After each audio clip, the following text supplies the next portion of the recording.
привет, друзья! В эфире программа «Пропеллер». Всем привет! Первый сюжет посвящен теме, которая нам всем здесь присутствующим крайне близка и дорога. Это тема книг. Вот есть книги, которые ты прочитал страницу, все, закрыл и спать лег. А есть книги, которые ты открыл, начал читать, и уже смотришь, а время 2 часа, 3 часа, 4 часа, а ты все читаешь, и думаешь, когда конец, там что там будет? Когда же конец, ты думаешь, ты читаешь книгу? Ну, господи, когда же конец? Нет, ты думаешь, какая будет развязка, какая романтика там, или кто кого покусает, кто станет следующим вампиром. Главная фанатка Энн Райс в нашей студии Марина Никонова. Мы возобновляем рубрику, которая выходила у нас в передаче аж 9 лет назад. Это обзоры книг. Будь здорова, Марина! Долго выбирали, что же это будет за произведение. Эта книга очень многим известна, потому что совсем недавно была экранизация этого произведения. Вообще, как вы относитесь к экранизациям книг? Сейчас классическая литература практически вся экранизирована, и любой школьник может посмотреть абсолютно любое произведение на экране. Иногда, стоит признать, экранизации очень удачные. «Властелин колец» Питера Джексона шикарный. Это где маленький зеленый человечек в халатике с такой бз-бз. Ну, есть там хоббиты. Мне кажется, в голове у Марины перепутался мастер Йода с Фродо Бэггинсом, и получился вот такой странный персонаж. Те, кто смотрел нас 9 лет назад, наверное, помнят о том, что у нас уже была рубрика, посвященная книгам. Приветствую вас. Надеюсь, что сейчас все будет немножко по-другому. Погода отличная, светит солнце, поэтому сегодня мы будем обозревать вот эту вот книгу. Серия книг о Джеке Ричере. Мы купили первое, что нашлось. Как вы можете видеть, Джек Ричер, персонаж, который известен в первую очередь по экранизации с Томом Крузом. В общем, вот он. Не знаю, как вас, лично меня немножко раздражает, когда выходит по книге фильм, а потом все издательства начинают быстро печатать эти книги, но уже с кадрами из фильма на обложке. Это выглядит очень странно. Еще одна причина, почему мы решили взять именно... Еще одна причина, почему мы выбрали именно Ли Чайлда. Дело в том, что скоро выходит вторая экранизация его романов о Джеке Ричере. Нападение при отягчающих карается законом в нашем штате, мистер Ричер. Оформляйте в тюрьму его. Запись пошла. Есть огромное количество триллеров, детективов, остросюжетных, круто сваренных детективов. Очень часто люди воспринимают их, как такое легкое чтиво в покетбуке, которое можно почитать в дороге и с чистой совестью выкинуть. А вот книги Ли Чайлда пошли чуть дальше этого. Это действительно, с одной стороны, остросюжетные детективы. Там есть экшен, там есть погони, перестрелки, драки и так далее. Но при этом есть литературная ценность и целостность. Джек Ричер, в конечном счете, это концептуальный персонаж. Персонаж, у которого есть определенный интересный бэкграунд, определенная интересная биография, черты характера, которые выделяют его из целой когорты других героев литературных детективов. Ли Чайлд написал свою первую книгу о Джеке Ричере в 1997 году, и первая же книга получила достаточно широкое признание. Джек Ричер родился на военной базе. Он служил в военной полиции всю свою сознательную жизнь, и, защищая свою страну все эти годы, он ни разу не жил в этой стране. Я имею в виду не в этой стране, а в США, где происходит действие. И первая книга описывает его очень нестандартный маршрут. Он отправляется на поиски известного в узких кругах блюзового музыканта.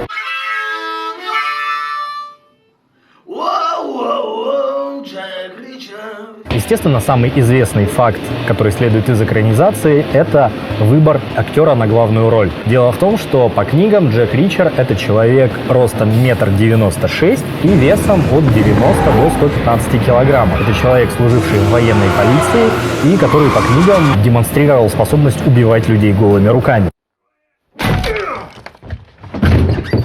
Том Круз же, с другой стороны, имеет рост 1,70 см. Это не так уж и мало, но и, стоит признать, не так уж и много, в особенности по сравнению с героем, которого он исполнил.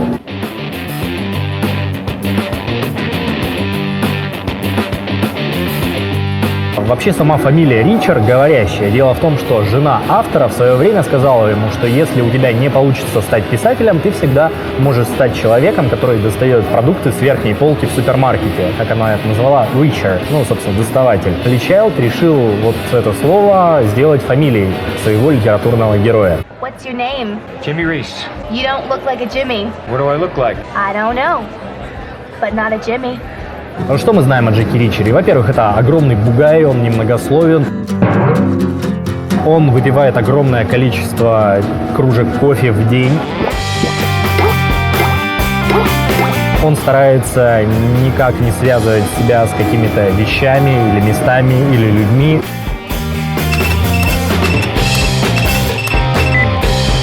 Он одиночка.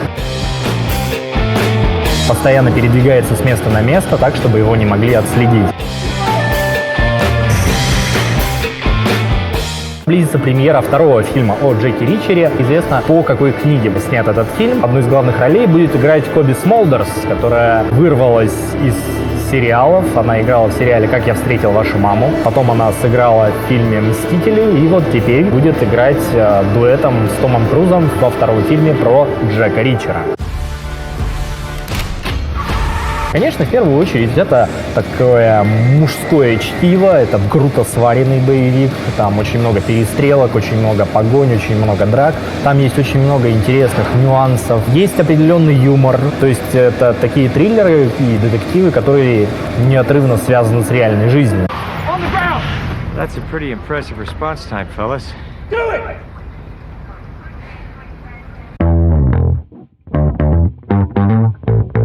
Дорогие зрители, я и мой рюкзак всячески советуем вам ознакомиться с книгами Ли Чайлда о Джеки Ричере. Их всего 20 штук, скоро выйдет 21-я.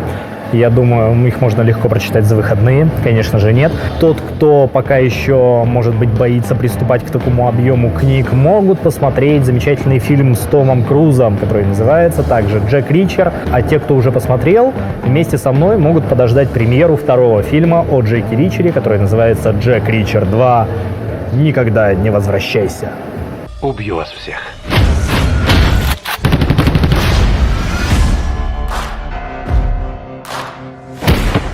А наш второй сюжет посвящен работе фотографа. На этот раз мы пришли в гости к фотографу Алексею Забелину, который решил создать фотосессию в жанре такой бытовушный ужас. Пошли в обычную хрущевку. Вот эта атмосфера какого-то бытового ужаса, она наиболее близка, потому что она знакома нам. Я действительно думаю, что пора уже отходить от студийных съемок. Избитые вот эти фотографии на белом фоне, на черном, на зеленом, на оранжевом, где у тебя шляпа или там еще что-нибудь. Надо делать фотосессию в любом месте, кроме как в студии. Но это на своем опыте. Марина радикал. Никаких студий, все в поля работать. Запретить.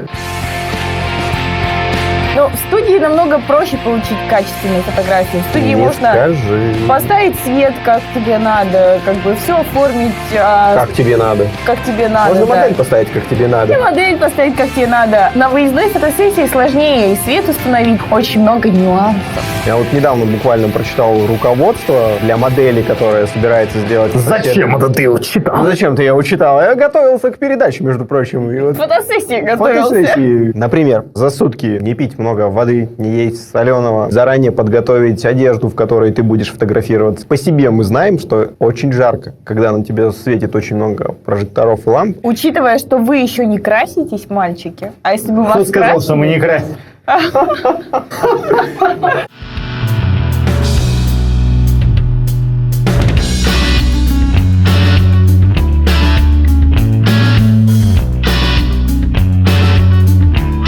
Расскажи, пожалуйста, о идее сегодняшнего фотосета. Я так и знал, что так и будет. Ну ладно, вы же там смонтируете. Основная идея была сделать несколько карточек в таком, скажем, стиле бытовые ужасы, я это называю. Да? Наши хрущевки, замученные квартирешки такие, старыми потертыми обоями. Персонаж, да, человек, который пребывает в некой депрессии. Также, возможно, это некая аллюзия на работу Кубрика из фильма «Сияние», то есть кадры в ванной. То есть попробовать нечто такое, не голливудские ужасы, не японские ужасы, а вот именно что-то такое наша, отечественная. Почему именно ужасы? Почему там не праздник, не оливье? Я думаю, что праздник и оливье на фотках еще более ужасно выглядят, чем нынешний ужас, понимаешь? Ну, не знаю, просто как-то душа лежит в депрессии, видимо. Зима наступает, зима близко. Кстати говоря, ни одного фото на фоне ковра нет. Тут главное упущение, к сожалению, здесь просто нет ковра. Песня группы «Король и Шут» «Жаль, нет ковра». Жаль, нет.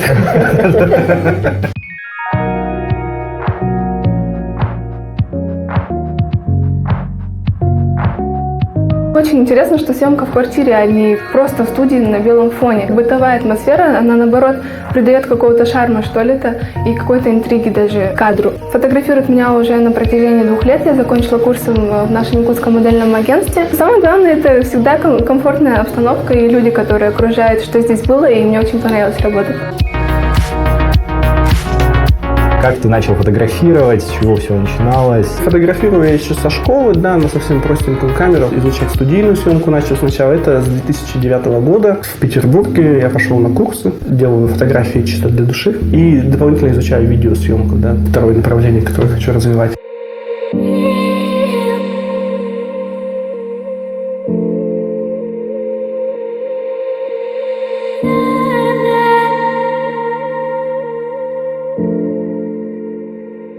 Вообще, изначально я приехал в Петербург учиться на кинооператора. После попыток неудавшихся я стал заниматься этим самостоятельно и параллельно получал образование менеджера-экономиста. В 2012 году я начал собирать документы, чтобы поступить в Лондонский институт искусств. Так как я сам не знаю, в каком стиле я работаю, да, мне сказали, что этот стиль, довольно смешно по-русски, на французский мотив «le tableau» есть слово «табло». То есть постановка — это раньше, вообще, когда еще не было фотографии, художники выставляли людей, и те просто стояли, и люди ходили на них, смотрели, что-то вроде перформанс. Вот этот стиль.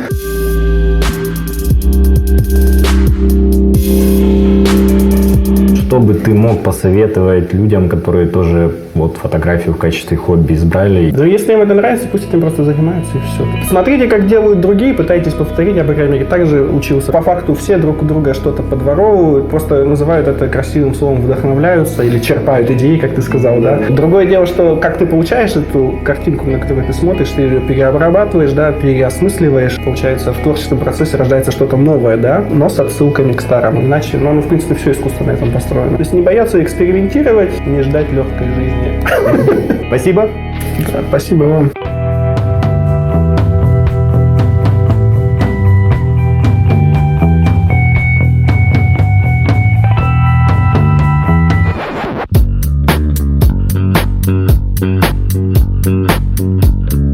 Ну что ж, дорогие друзья, наша передача, к сожалению, подходит к концу. Мы напоминаем вам, что мы ищем новых коллег. И если ты активный, позитивный, молодой и очень умный, мы ждем тебя к себе в гости. Да, пиши нам в наше сообщество ВКонтакте, Проб ТВ или в директ в Инстаграме. С вами была программа «Пропеллер». До скорых встреч. Увидимся. Всем пока. Пока.